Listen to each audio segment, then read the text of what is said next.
Well, good afternoon everyone. Thought I'd do one short update today to kind of finish up what we were doing with bonding before we move on to the next topic. So first, one thing is we had this curve for the energy between two atoms that are bonded together. So it could be, say, two hydrogen atoms making a hydrogen 2 molecule, or it could be the energy between two atoms in a solid crystal, something like that. But it had the basic characteristic that there was a minimum in the energy, which led to an equilibrium spacing. It gave restoring force type behavior, so about that equilibrium, if you move farther apart, the force pulls the two back together. If you push them closer together, forces them further apart. Now, we didn't really look at what the mathematical details were, but we could come up with a lot of different model potentials that have basically the right properties. So one is just have two different power moves. So let's say some constant over r to the n. This would be our repulsive part. And then an attractive part, which we'll say has some other exponent n. Now, in the notes I posted, one of the example problems is looking at exactly this model potential to figure out what is the equilibrium spacing and things like that. At equilibrium, the condition is that the energy is minimized, dE dr is equal to 0. Of course, you check with a second derivative to make sure you found a minimum and not a maximum. And what this condition leads you to is that the energy at equilibrium is B over the equilibrium spacing to the nth power over times m over n minus 1. So that's what you get for the energy, but for a stable bond, it requires that the equilibrium energy be less than 0. If the energy is negative, you've gained nothing by coming together, so you're not going to form the bond. So what that means, in turn, is that you need m to be less than n. Or in other words, the repulsive force should be stronger. If by stronger we mean it changes more rapidly with distance, things like that. So that's one quick update. So there are a lot of different model potentials you could come up with, but with all of them then you can place sort of conditions on the parameters. You could then use experimental data to say, well, if I know the equilibrium spacing, for instance, and the frequency of vibration for that molecule, vibrational mode, I could come up with numbers for those parameters and then calculate other things like the bulk modulus we talked about last time.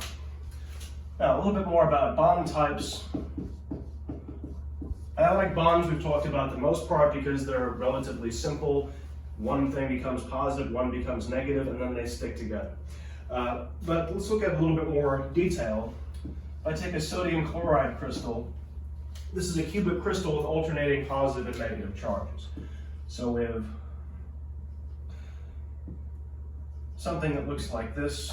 I'll label this all in a second.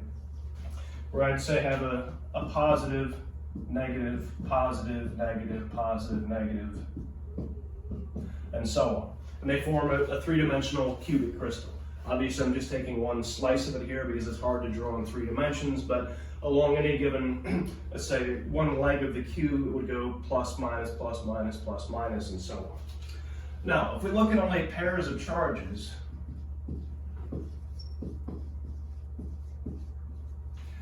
say Q1 and Q2, and they're separated by some distance d, then we know what the energy of this pair is. The pair energy is then K Q1, Q2 over that separation d, or depending on where you took electromagnetism, K is the same thing as 1 over 4 pi epsilon naught, but why use 3 constants when we can use 1? Or if you're a theorist, you say set it equal to 1, we don't care. Anyway, so the idea then is for an ionic crystal, the dominant contribution of the energy is just the fact you've got all these positive and negative charges. These two negative ones repel, but they're a little bit farther apart than the positive and negative that are attracted. But then this one and that one and this one and that one, I have to consider all possible pair interactions for every atom in the crystal. So of course that ends up being quite tedious to figure out, but we can get sort of the gist of it. And I could say, for instance, each sodium plus ion has 6 chlorine nearest neighbors. Chlorine minus, if we're going to be consistent. And the energy for those nearest neighbors then, for one nearest neighbor would be Ke squared over the separation, we'll say it's A, the spacing between atoms in the crystal, and it's minus Ke squared because it's really a plus E times a minus E charge, so the energy is negative overall. That's good, that means this is favorable, and times 6 because there are 6 of those neighbors. Now, that's good. That's considering, say, this interaction and that interaction, and along the other axes as well, 2 for each axis. But then we've also got to include this interaction with the next nearest neighbor.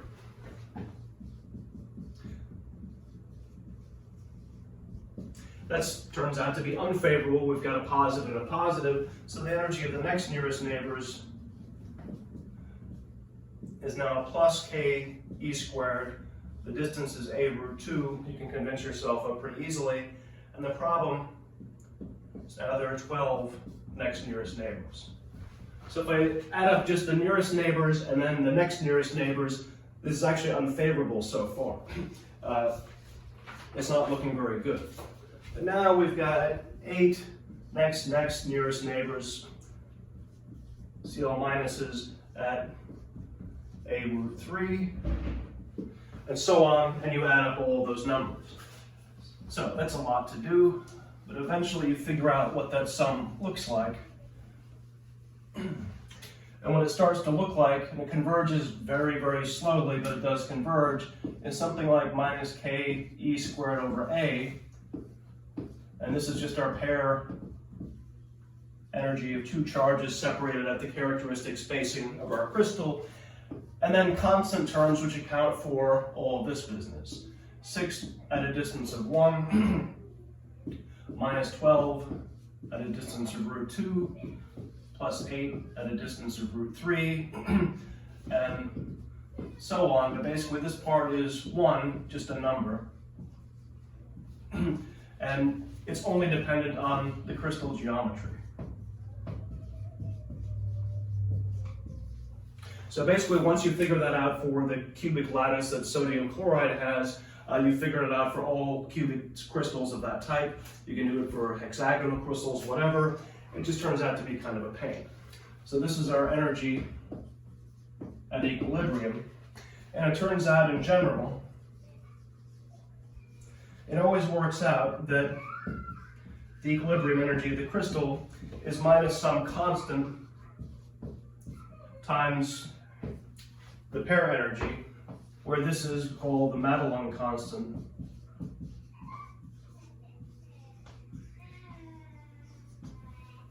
And again, this is our pair energy.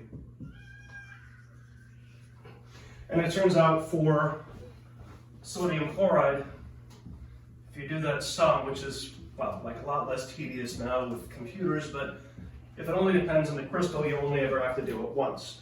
So for sodium chloride, that constant M is about 1.75, basically. So if we look at then the equilibrium energy gain, that ends up being about almost minus 9 electron volts. So that's a huge gain in energy. That's, I should say, per ion. So it's a huge gain for sodium and chloride to form. So it's not just a gain to make one isolated sodium with one isolated chlorine and make one molecule of salt. It turns out it's even more stable if we can get the thing to arrange in a crystal, and in fact it's so energetically favorable, this is spontaneously what would happen if you put the two things together. So it's a huge energy gain, and to put that in context, the same gain is minus 13.6 electron volts for hydrogen.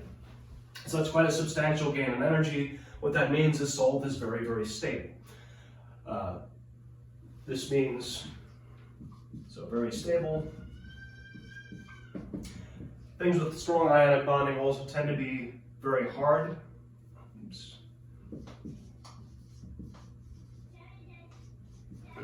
So stable, tend to be hard, also brittle. And that's about all we're going to talk about ionic bonding. So to go over a couple of other kinds of bonding, we don't really need to know all the details of this. The main goal is to figure out why would stuff bond together in the first place? Why do we not just have isolated atoms? But do we need to go into all the mechanisms of ionic bonding and valences and what about mixed covalent and ionic bonding and all these other things? No, that's exactly why we require you to take chemistry too, because they've already figured all this out. We'll stick to our end of it. So metallic bonding, we'll really talk a lot more about this when we get a little bit further along and talk about the free electron model, but it's sort of like ionic in that you accept the charges are the nuclei plus core and the outer electrons. And basically the last or outer electrons are weakly bound and very mobile. And in a system with metallic bonding, what that means is the electrons can basically hop from site to site. So they'd say the last outer electron in lithium or something like that, or copper, can jump from one atom to the next and be mobile. And those outer electrons are mobile.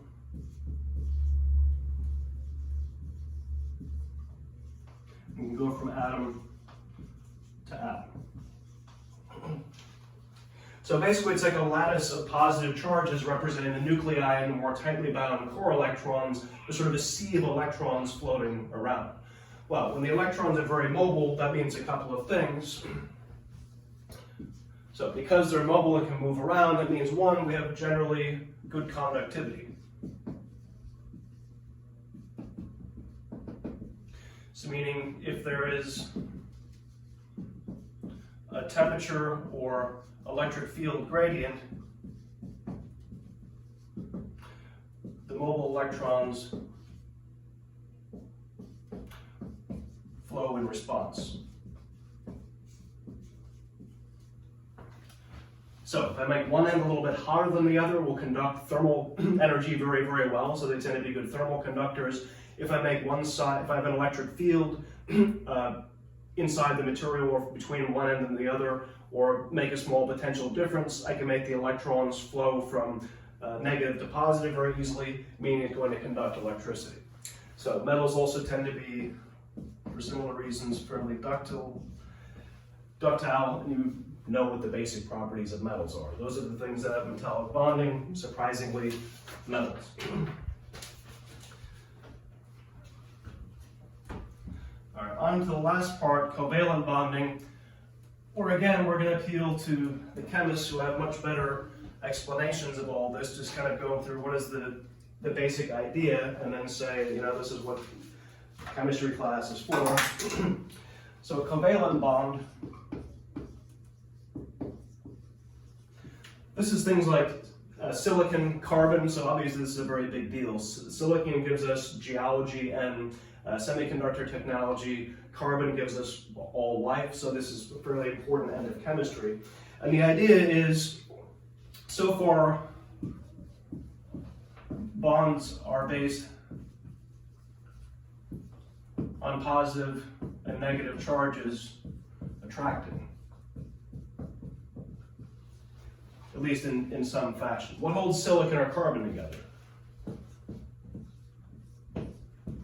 Silicon or carbon wouldn't really form an ionic bond very easily because each one would want to give up 4 electrons.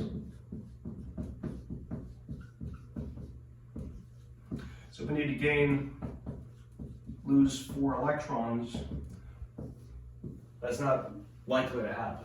At least that doesn't explain still, why would silicon itself form a nice crystal, which we know to be the case?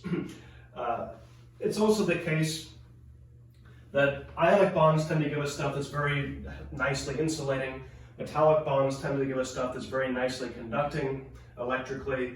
Silicon and carbon are kind of in between, depending on the form of carbon. So silicon is kind of conducting, but it doesn't do a great job of it. And so it turns out, one other thing that explains why the bonding is so directional, covalent bonds are what silicon and carbon do.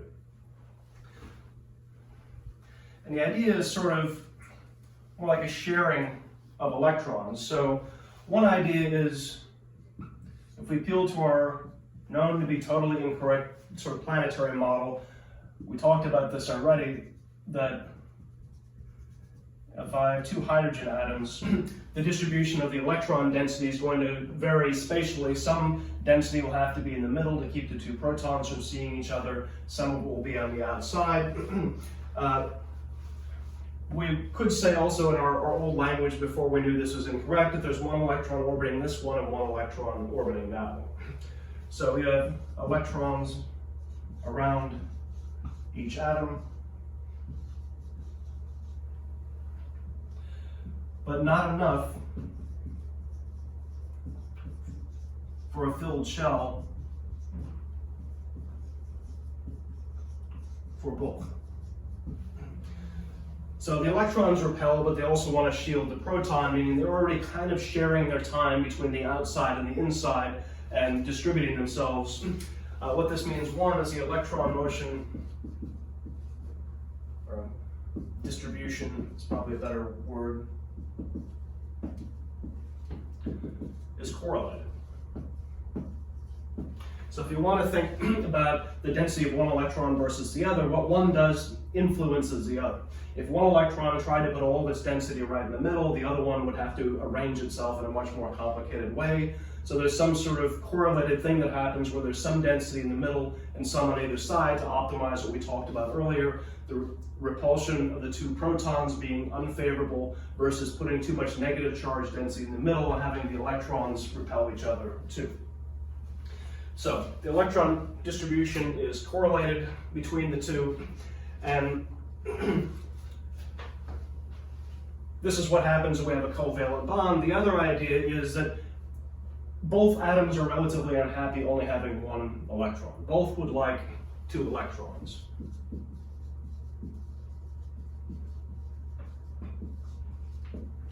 So we'll both be much happier. The idea is that they can't both be happy. One of them could be 100% happy all the time, and the other would be extremely angry. If I put two electrons with this proton, that leaves maybe this atom a little bit happier, but I have a very, very angry proton over here, which will rip one of the electrons back. Now, the other hand, if I just put some density on this side and some on that side, we know that's unhappy. The sort of medium situation we have with this correlated electron density, another way to think of that is that they're sort of sharing the electrons.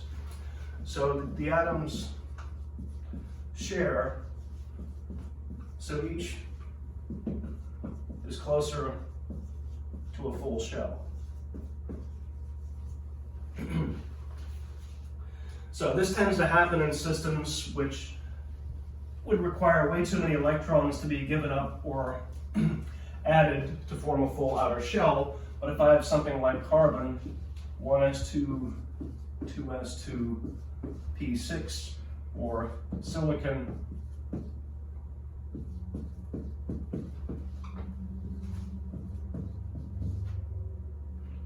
oops, 6, 2. So here what happens is the outer shell electrons can form pairs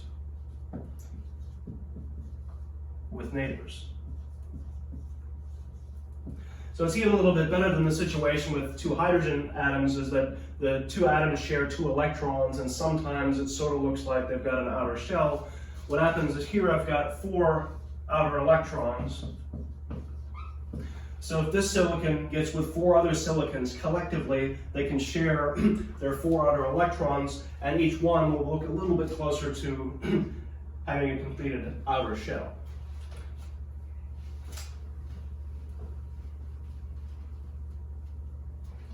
So we'd say there are 4 dangling bonds per atom, or electrons they can share. And what that means then is silicon and carbon form tetravalent bonds, or in other words, silicon wants to form a bond with four different bonds with 4 other silicon atoms. So it ends up being a network or a different type of crystal that accommodates that degree of connectivity. So what that means strictly is that silicon and carbon want to form the diamond cubic crystal structure rather than the simpler structure like sodium and chlorine.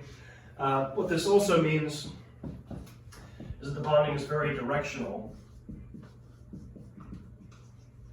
The electron distribution is not uniform at all. It's pointing specifically at other silicon atoms. So that means the mechanical properties, electrical properties, all of that ends up being highly directional as well. And that also means relatively poor conductivity, because there are no electrons left to wander around. They're all being used up in bonding. Now, how do we make silicon conduct? It gets better with temperature increasing. So that's one, a typical semiconductor behavior. As you heat it up, it gets to be actually a better conductor, the opposite of what a metal does. So that's one way. The other thing is that's very interesting now, with silicon in particular, is it needs to share 4 electrons with 4 other atoms. Let's say we get one stray atom that actually has 5 electrons to share instead of 4. Well, now there's a little bit of extra electron density left over beyond what's needed just to make all of the atoms happy. So I've added electron density into the system. And by doing that, I've now given there's some excess charge, 1 excess charge per impurity atom that can be used to conduct electricity. So even if I only do this at parts per million level, that's a lot of electrons already, and I can make the thing very, very much more conducting than it was just by doping a little bit. And that's the really amazing thing about silicon is, one, it turns out to be very, very common, which is also nice. But the amazing thing is it's a very poor conductor by itself, but we can make it conduct positive or negative charge very, very well. And that's how we come up with diodes and transistors and things like that. So that's kind of where we're going with this after the next bit. So the immediate future is looking at the variational method.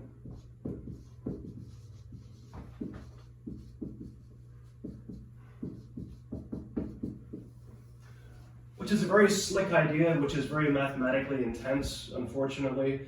So we're going to go over basically how that works, how we can approximately figure out how to calculate things like this, and figure out what molecular energy levels look like, and what are the consequences of these different types of bonds we've been talking about. All right, otherwise that's it for today. Stay safe, trim up to a mask appropriate length, and we'll see you tomorrow.